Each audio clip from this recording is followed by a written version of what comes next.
course, I have an awesome author on today, Stephen England, who is the author of 12 novels. And we're going to talk number 12 here in just a little bit. But, Stephen, welcome, my friend. How are you? Doing well, doing well. Thanks for having me on. Of course, man. This is it's always awesome to meet fellow authors and to find new books and hear of new things. So it's awesome to have you on here, and excited to talk the Shadow Warrior series with you here in just a little bit, especially the award-winning Lion's Paw, which I believe is in kind of another subset of It the is, series, yeah, correct? And yeah, we'll that's dive great. into that. But yeah, the Yeah, Lion's Paw won the action category in the Best Indie Book Awards for 2022. What does it feel like? yeah. It feels good. I knew it had a chance, but I mean, you never know. The competition was supposed to be pretty good, so So I'm let's honored. uh let's talk about the Lion's Paw, and what it's about and why people should go get it. And obviously won an award because it's pretty awesome. I have it here in the background. You can kind of see it behind me. But and thank you for sending me copies of the books. I Oh, appreciate them definitely, a ton. definitely. But tell us about Lion's Paw and why people should go get it. Well, my elevator pitch for the Lions Paw is it's a road trip through hell. Uh, Okay. essentially, essentially, it's kind of a mashup of kind of a Cold War era style story with the modern Middle East. It takes place in the Syrian civil war, and it centers around an Israeli Mossad mission to steal technology from a Russian airbase. Oh. Specifically, technology connected with the new Russian Su-57 stealth fighter, which is pictured on the book's cover. Yep. And Israel, having had a lot of nasty experiences with Russian built hardware over the years, believes that it would be in their best interest to find out what the capabilities of this fighter are before, as one of the characters in the book says, before it comes screaming down over the Golan at Mach 1.5. Hmm. Uh, so they set out to try to retrieve it, try to retrieve basically the avionics package of this stealth fighter from the Russian air base on the coast of Latakia. And their mission there goes through, kind of arcs through a good bit of the Syrian civil war because they essentially enlist the support of a rebel group to go do it, and they send an Israeli officer, an Israeli Druze, member of the Israeli Druze minority, along to kind of make sure everything gets back the way it should be. And it is a mission that goes quite wrong from a very early point in the book Okay. because no sooner do the local jihadist part of the southern front find out that there's a mission to go attack the Russians, they want to join in. And so it's this really happy marriage of, as I said at one point, the book's characters are essentially a drunk, a jihadist, an orphan, and a spy. An eclectic group. And yeah, and most of those individuals will die before the book is over. But it really, for me, it was interesting because it was in some ways a chance to tell a little more of a Clancy-esque type story, which Clancy, as we'll no doubt discuss a little bit later on. Clancy was a huge influence on me when I was growing up, reading his books as a kid, learning like, okay, this is the type of stuff I really want to write. And yet, a lot of the world he wrote about has changed so dramatically. Sure, and he was kind of almost ahead of his time in some of the stories that he wrote and kind of the technology that he envisioned. And Clancy was no doubt a impact on just about everyone. But yeah, he's the whole techno thriller and the ability to infuse technology into politically driven, storylines and take it to that level Yeah. of And yet how do you mash those two? the humanity of his characters was always so good. I mean, he was Yeah, an amazing writer. yeah, Jack Uh, Ryan, being just an analyst, but he gets turned into this superhero, and constantly getting put in new situations. And have you read the new one by Mark Cameron, Red Winter, yet? I have not, no. I know it goes back into the Cold War timeline, so I'm very curious. It's Seems like so a lot more could be done in that era. I think it falls in right after Hunt for Red October. So the number two book, I guess you could say, in the bigger Clancy world, but I thought it was cool that he went back like that and did something, post Hunt for Red October, where Jack Ryan is, still that young, fresh analyst who is now taking on these big things. And I think they even mention it. I think he even mentions it in the book somewhere. I can't Nice. remember.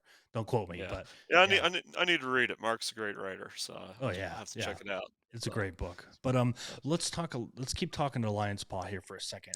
It yeah. won this big Yeah. award, but it is not a part of the Shadow series. It's kind of a companion to that It series. Explain that a little.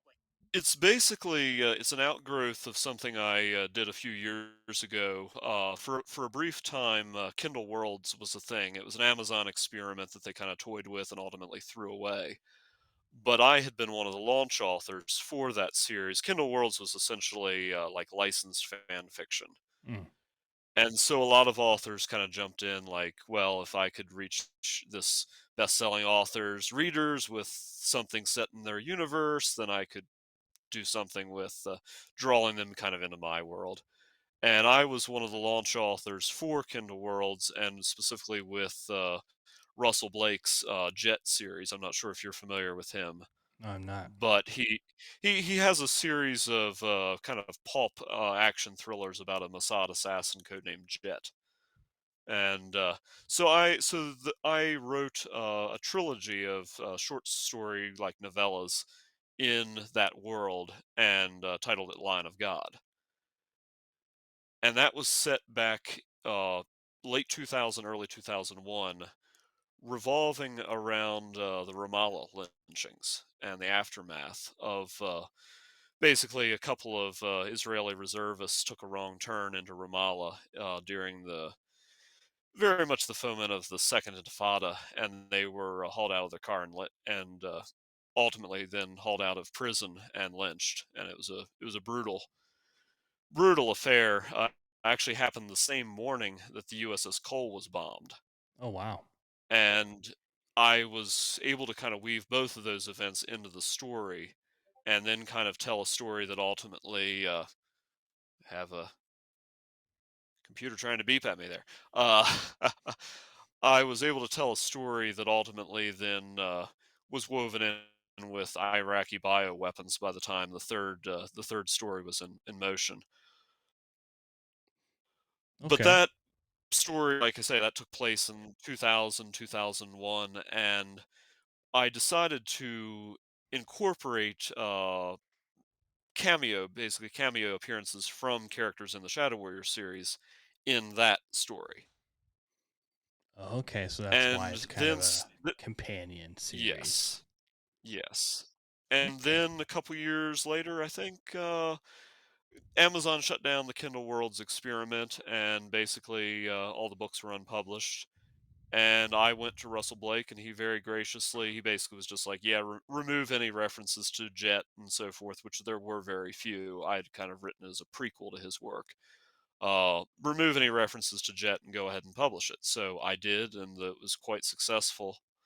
And then mid-pandemic, I decided, well, I think this is about time to write a sequel for that. So I decided to bring it forward into the modern day. The character who had been the main character back in the original, like 17 years or so before, is now kind of more of the senior guy running things. And I introduced a new character, this Druze officer, Mohammed Tafari, to basically be the field officer in the book. But again, there are characters shared with the Shadow Warrior series. There's people kind of moving in and out of the backdrop that you'll also see in Shadow Warriors books. And so, yeah, it's the Line of God series. I'm working on volume 3 of that now. Very much is a companion series to the Shadow Warriors books. Okay. So you've been So, writing for like yeah. over 20 years now. No, no, no. I just since well, actually I have, but as far as actually published since about 2009. So, Okay.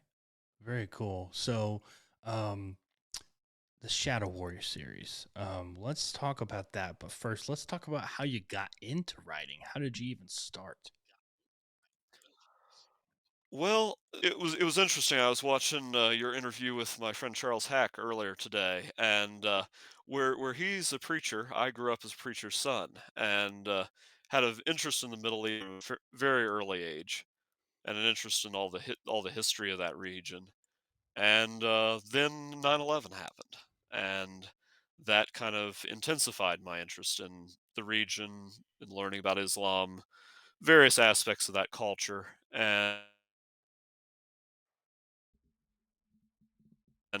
trying to sort out what. And around that same time, early teens, I was starting to read Clive Cussler, Tom Clancy, Vince Lynn, a lot of the big thriller names of that era, Hmm. and Brad Thor, among others. And basically just realized I'd had an interest from probably even pre-teens that I really wanted to write.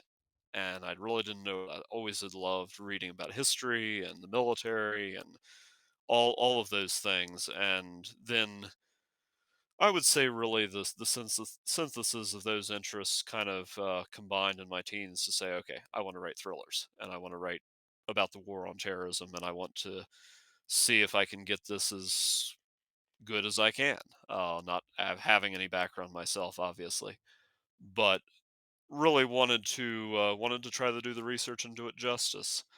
And I spent a lot of my teens trying to sort out just how do you write a novel. I didn't have any formal background in that, Hmm. but I was an avid reader, and I I like what Brad Thor had a saying he used to talk about quite a bit, basically saying that if you read your genre intensively, he described as developing a mini PhD in your genre. And I really think that there's some merit. 100%. uh, because I really spent a lot of those years writing stuff and throwing it away. Oh, yeah. I've always had that kind of feeling of, well, it's not good enough, and I actually look back at my early published work now and say, yeah, it's not good enough, but I don't throw it away now. Right. Yeah. I got a bunch of Oh, stories that, I've drafted up, and it's just, I think it's that evolution. I think, um, I used to think that when people said just keep writing, you'll get better as you just keep writing.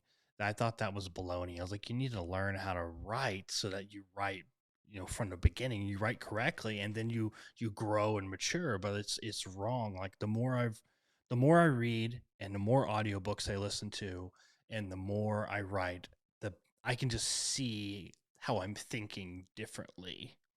yeah. And Yeah, I mean, my first attempts were kind of like trying to. It was I was kind of trying to copy what I had read most recently, and it was like copying with Etch a Sketch.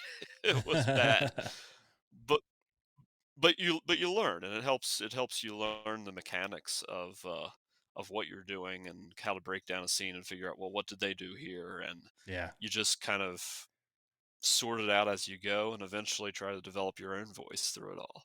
Sure, and pacing and dialogue and when to say it and when to explain it and tension and all those things, and something I've really been into lately is audiobooks. I've been listening Mm, to the audiobook of some of my favorite books, and it's different when interesting. you hear it Yeah, because it is. Yeah. you hear it almost in a way the reader's going to hear it. So then I started kind of going back and looking at some of my stuff and going, oh, okay, okay, I can see where maybe I could shorten this. I could explain this more. I could Mm, cut this here and elaborate here. And it's just the audiobook kind of changed my thinking a little bit, just hearing spoken word like that. And that's not about dialogue or anything necessarily. But I thought that yeah. was Yeah, I interesting. can see that. Yeah. So I listened to a Brad Yeah. Thor short story today, and it was just like, okay, Was that I, was that Free Fall? Or I'm trying to think what other short stories he's written. this was what was it called?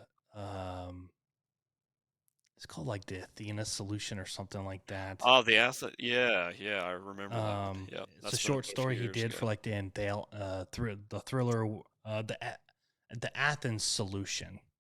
Yeah, He that's did right. it for some Not to anthology be he did a confused while with back. The Athena Project. Yeah, exactly. The Athens solution. It's a short story. I think it was like Yeah, 45 minutes. It was yeah, great, and yeah, it nice. just makes you think differently when you hear audio, the Yeah. way it's, kind of presented there, and you go, okay, not that you should write a book for it to be read, in an audio format, but it certainly kind of comes across differently when you do that.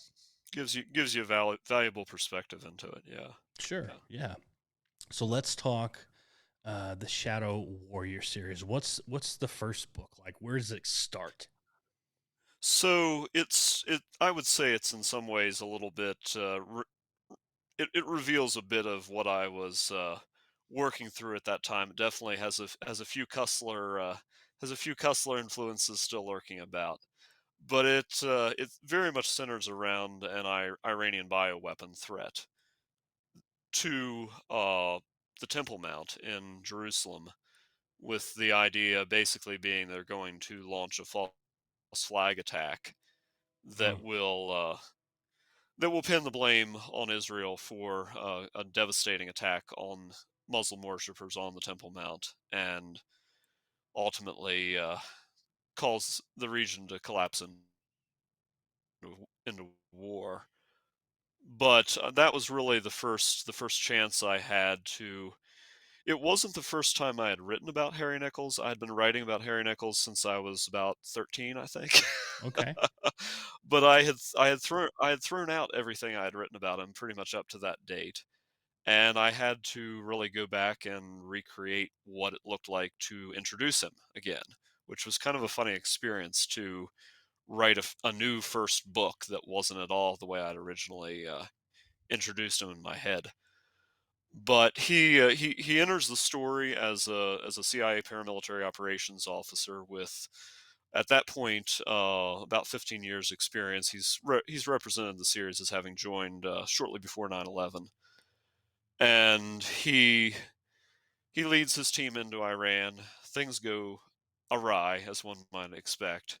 Ultimately, the team ends up in Israel, trying to stop this apocalypse before it unfolds, and that's about all I can say about the ending of that book. Okay. But Yeah. Don't no it, spoilers. yeah, yeah. Since Pandora's Grave, I've written. I'll be writing, releasing hopefully this late this winter, the fifth full length novel in the series.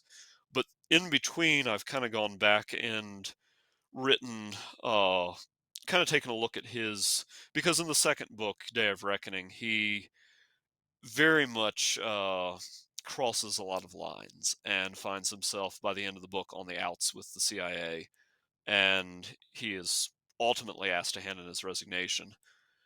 And so I kind of wanted, after that book was done, I kind of wanted to go back and say, okay, what did his life look like? What did his missions look like before all of this chaos unfolded? And that's been interesting for me, going back and forth through the years, writing about him very much on the outs, and then going back and writing something written or set 5, 6, 7 more years previously, when he's very much a team player with the agency and very much on the inside. Uh, that was very much key uh, a key part of the plot for the last book that I published this past spring, Wildcard, which takes Nichols into Germany in, I believe it's late 2007, the fall of 2007, and he's there. He kind of gets roped in initially just to serve as a taxi driver from the airport for a more senior CIA officer, and things go downhill from there as they find a CIA asset that basically rabbited from Istanbul and ended up in Germany, is now involved in a homegrown German terror plot that's directed against the U.S. military at Ramstein Air Base. Mm. and but I've gotten a number of my long-term readers commented on that story, just saying it's really interesting to watch Harry have to follow all the rules, and I'm like, yeah, he's on the soil of Germany, a country that's not going to not going to smile on lots of gunplay and Probably not show a lot of mercy. shena- sh- shenanigans on their home turf. Hmm. And if I actually think yeah, I think that story was the only story yet where Harry actually hardly even touches a gun the entire book. Lots of Okay. action happens, but he's kind of he's a driver of it, but he's not actually pulling the trigger very much. And that was an interesting experience. I like kind of doing different things with the books that sort of test what I'm doing and kind of push me out of my comfort zone into doing something that I might not otherwise do in the kind of standard formula of the books. Sure, and I think it's kind of cool. I heard a hip hop artist like a year ago.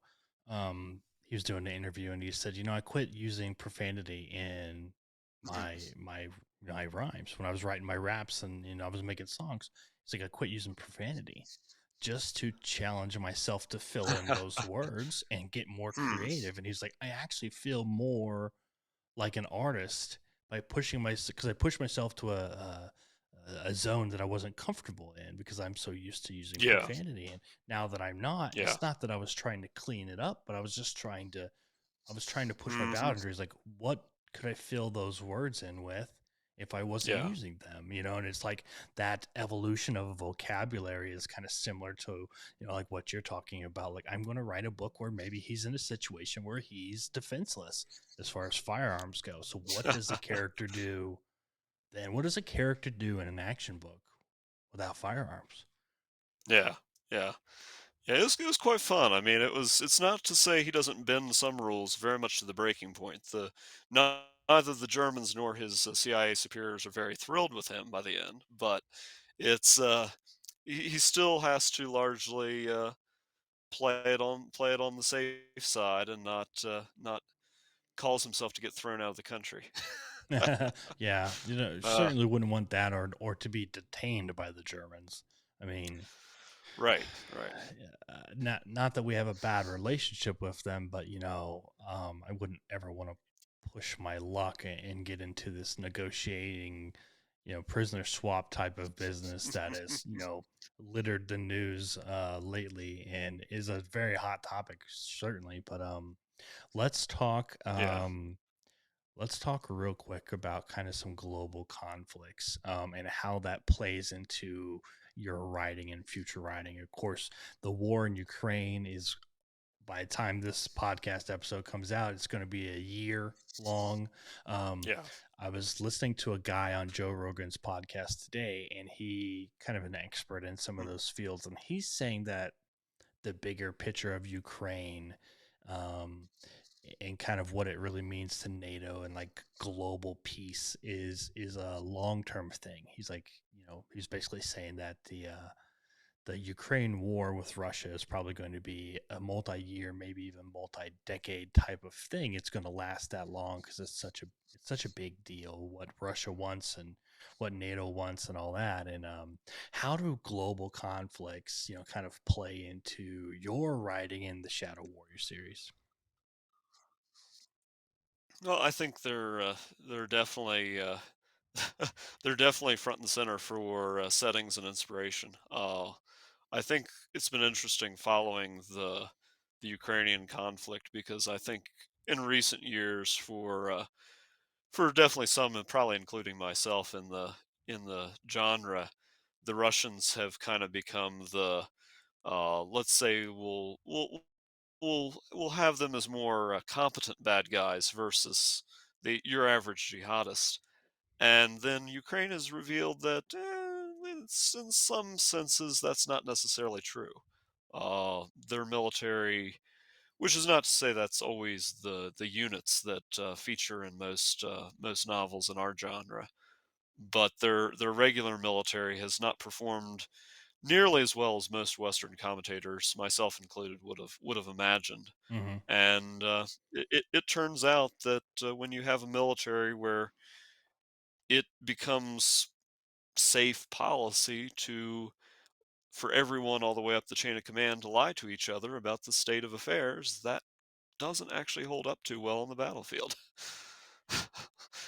And Yeah. yeah, It certainly has given plenty of juicy storylines and headlines for people like us who are developing, action, mhm, thriller, political, thriller type of yeah, books because it's, Russia already was a very, I don't want to say comical, but they were a hell of a character when it comes to a oh yeah, country and what they're capable of and what they portrayed themselves as. And I think a lot of people thought their military was going to roll into Ukraine and kind of take over and do their thing at will. And yeah, uh, yeah. it, it didn't it didn't work like that. And for Putin to call a stalemate, and recently, and that not to be Yeah, received well, kind of makes you go, yeah, uh, yeah. I would think some heads are rolling based on what he had to have been told to launch the invasion. It's yeah. They're it's saying that his fairly like it's defense chief, his basically his secretary of defense equivalent, is his buddy, like his long term buddy. So he shouldn't that's be Sergei in Shoigu, the. right? I think so. Basically, Yeah, what this guy was saying on this Joe Rogan's podcast was that this guy shouldn't be in that position. He's basically Putin's longtime buddy, and he's milking it for all it's worth. And he's not a good guy to have in a position to fight a war like this and recapitalize on equipment and sustain. yeah, That sustainability yeah, is big time in question, and yeah, heads are going to roll because of it, and they're going to wind up losing the Ukraine yeah. war because of that. And I just thought it was really interesting some of the things he was saying, and I was like, actually, I could see the bigger picture of this and why it is what it is. But it certainly gives a lot of juicy headlines for stuff like Yeah. Shadow Warrior series, and let's also talk about the main reason why you're here is to talk about your next book. Soon Dies the Day, the 12th novel in the Shadow Warrior series. We're going to be seeing it sometime this year. I understand that you're really close. You're at the finish line almost. Pretty much. I'm very much writing the climactic chapters now. I hope late winter, early spring is still a realistic goal. I don't have a release date set yet, but we're getting there. My books tend to take longer than I ever hope for them to, but it's one of the parts of the process. So I but yes, soon dies the day. It takes place about about 4 months or so following the conclusion of Presence of Mine Enemies, which I released several years ago, and that book took place in mostly in Brussels and Paris, and centered around an Islamic jihadist cell that was trying to carry out what ultimately turns out to be a drone attack in Paris Oh wow. against against the French president, and very nearly comes to happening. Comes very close to happening. Which that book was a lot of fun to write. I got to research the French anti-drone unit with their Eagles, Golden Eagles, I believe they're using. Uh, it was fun to research them and then feature them in the book's climax. But that book ended with if readers thought Nichols had crossed lines that very much put him on the outs with the agency in Day of Reckoning and then Embrace the Fire. He crossed a big line in Presence of Mine Enemies.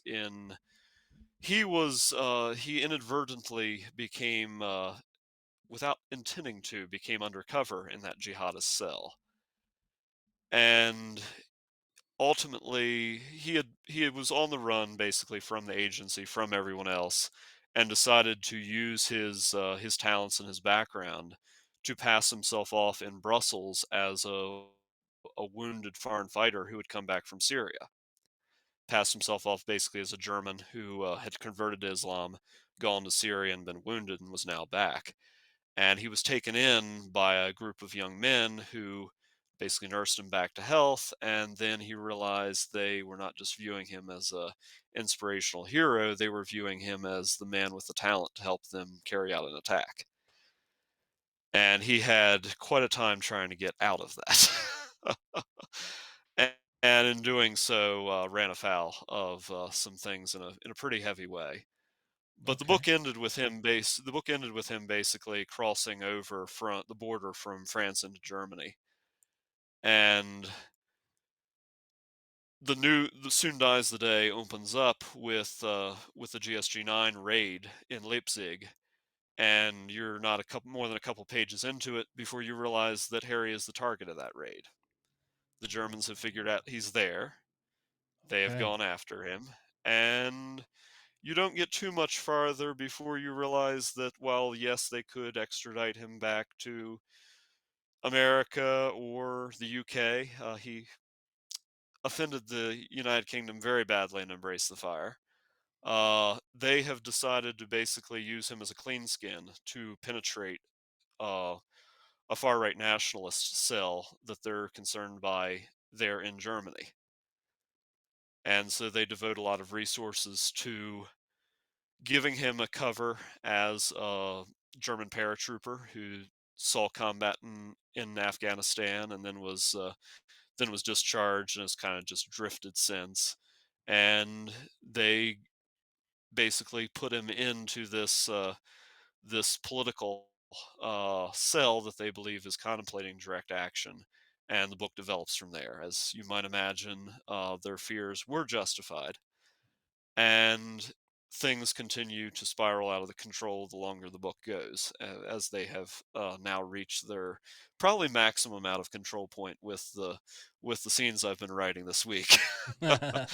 uh, what's been fascinating was I this Soon Dies the Day is based actually off one of the original Nichols plots I wrote when I was in my teens, Okay. and I've had to completely redo it, just because my writing style has shifted so dramatically over the years, and the the nature of the story I wanted to tell. But what's been fascinating since I started writing this, with the idea of writing about this nationalist cell in Germany planning to carry out a terrorist attack and ultimately very much stage a coup.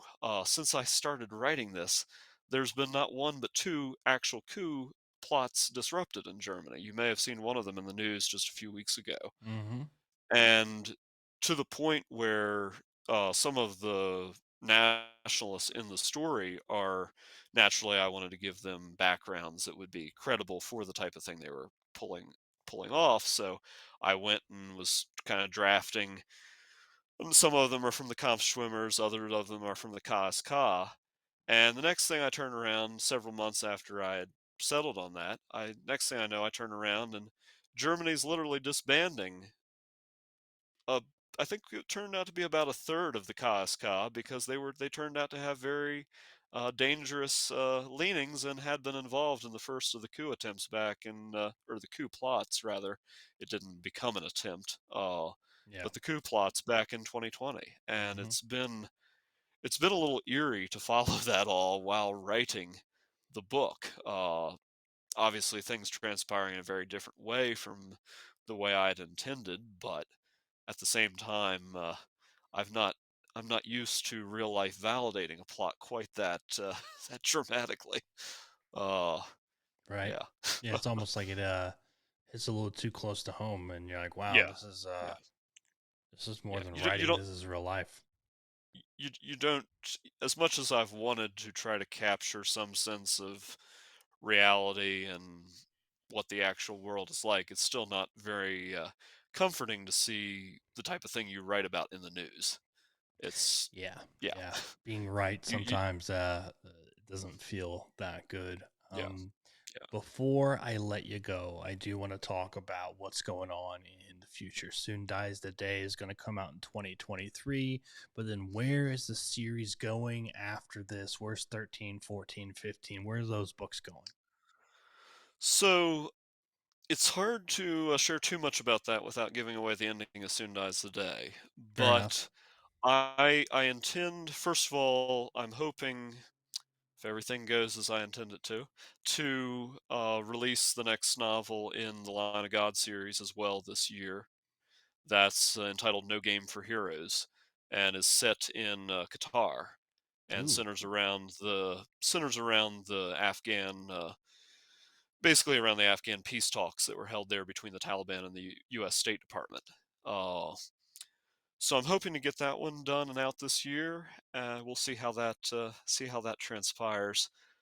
But after that, I've got a couple more of my kind of shorter novels to write.